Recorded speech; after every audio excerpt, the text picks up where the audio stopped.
When MotoGP replaced the old 500cc class in 2002, everything changed. Bikes became faster, safer, and more powerful. Electronics entered the sport. New teams arrived. New heroes were born.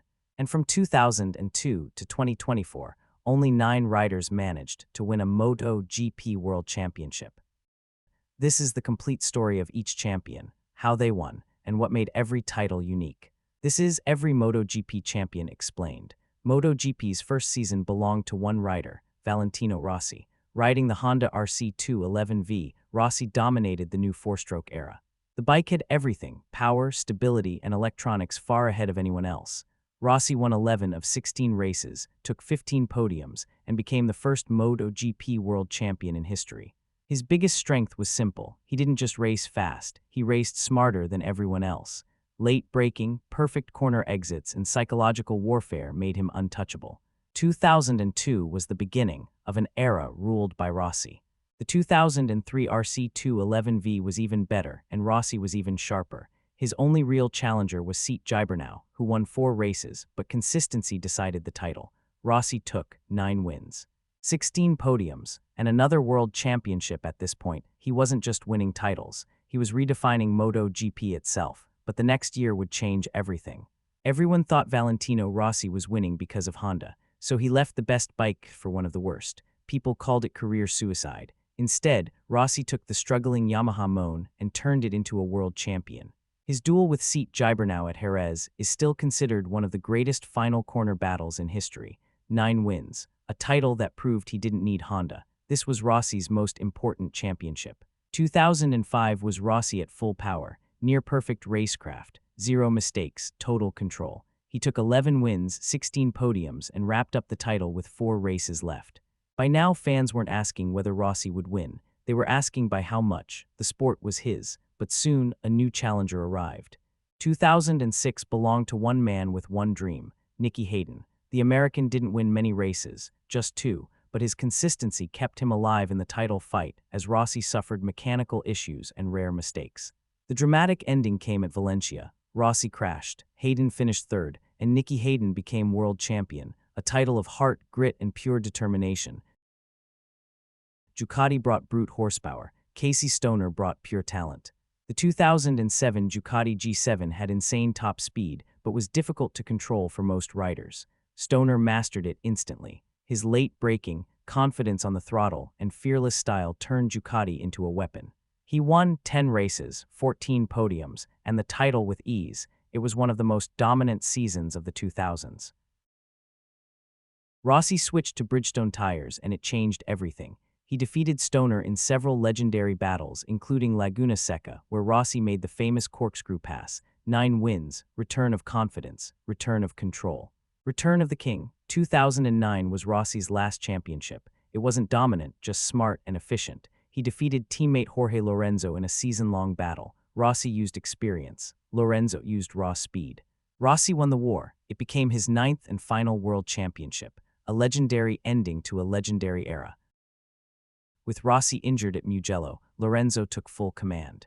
He was fast, consistent, calm under pressure, and nearly mistake-free. His record that year, 9 wins, 16 podiums, never finished lower than 4th except DNF. This was the birth of the new Yamaha leader, smooth, clean, precise. Stoner left Ducati and joined Honda, and instantly became unbeatable. The RC212V was the perfect bike for his extreme riding style. He won 10 races, 12 pole positions, and dominated nearly every Sunday. This season showed the world exactly how talented Stoner truly was. It was his 2nd and final world championship before an early retirement. Marc Marquez was still in Moto2. Stoner retired at the end. Rossi struggled at Ducati. Lorenzo took full advantage with one of the most consistent seasons ever recorded. He won 6 races, but more importantly, finished every race in the top 2 except 2. That's how you win a championship. Consistency has better roots than chaos. MotoGP had never seen anything like this. Marc Marquez entered the premier class and immediately went to war with Lorenzo, Pedrosa, and Rossi. Aggressive, fearless, limit-breaking. He won 6 races and became the youngest MotoGP champion in history. A new era had officially begun. 13 wins, 13 podiums, a level of domination not seen since Mick Doohan. Marquez was unstoppable. He pushed further and further, cornering with impossible lean angles. This was peak Marquez, the Chaos King. Lorenzo versus Rossi versus Marquez. The season ended in drama, accusations, penalties, and one of the most heated debates in MotoGP history. Rossi accused Marquez of helping Lorenzo. The infamous Sepping incident happened. Rossi started last in the final race. Jorge Lorenzo won the title, and the world exploded in argument. Whether deserved or not, this remains the most dramatic championship ever.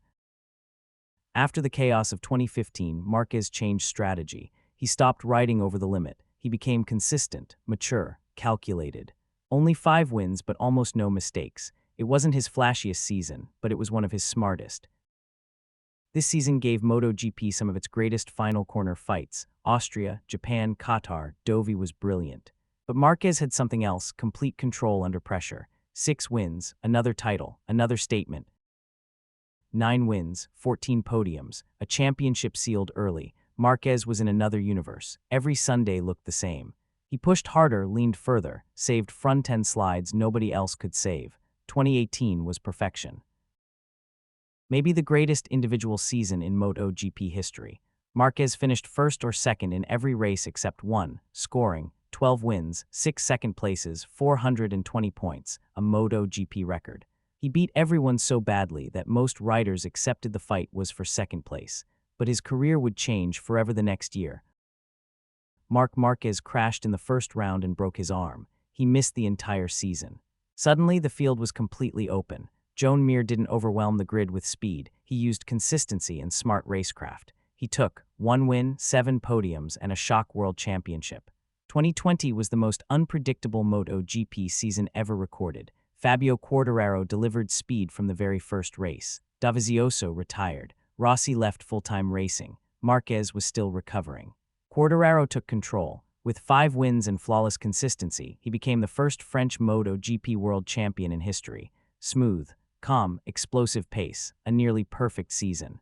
Bagnaia started 2022 terribly. Crashes, inconsistency, pressure. He was 91 points behind Quartararo, and then something clicked. He won 4 races in a row, kept finishing on the podium, and slowly erased the gap. It became the greatest comeback in MotoGP championship history.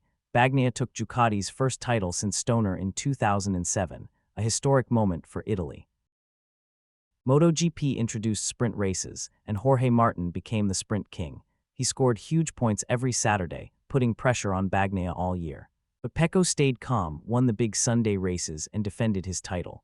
2023 ended with 7 Bagnaia wins, dozens of Martín sprint points, a final round showdown. Bagnaia won his second championship, becoming the first back-to-back Ducati champion ever. After 2 years of narrow losses, Jorge Martín finally put together a complete season. Speed every weekend, qualifying dominance, sprint race mastery, and Sunday consistency. Martín earned his first MotoGP world title and became the newest champion of the modern era. His aggressive, fearless riding style and his ability to control race pace made him the strongest rider of 2024. A new chapter for MotoGP. From 2002 to 2024, only 9 riders conquered MotoGP. Each one changed the sport in a different way. The story is still being written. The next champion could come from anywhere, but one thing is certain. MotoGP never stops evolving, and neither do the riders who chase greatness. If you enjoyed this deep dive into MotoGP, make sure to hit that subscribe button and turn on notifications so you never miss a video. Thanks for watching and see you in the next race.